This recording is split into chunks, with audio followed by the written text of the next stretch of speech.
Here's how to get Kindle Unlimited for free for 30 days. And actually, you can get up to 3 months for free with the link in the description down below. It'll take you to this page. So if you don't have Prime, then it's going to give you this 30-day free trial where you can try Kindle Unlimited for 30 days. Unlimited listening, reading, any device, which is pretty awesome. It actually details all of the different things you get down here, even magazine subscriptions. But all you have to do is select that option here and then join Kindle Unlimited. Now, I left another link in the description that you can get Prime for up to 6 months for free. And if you are a Prime member, then the Kindle Unlimited deal is actually 3 months. You can see here on this other page where I have a different login, it's 3 months for this Prime Big Day deal because I'm a Prime member, and it's 3 months for free.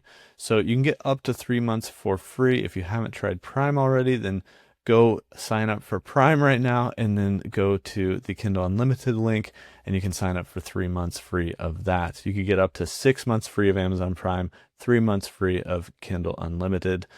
So pretty awesome deal here. That's how you can get Kindle Unlimited for free.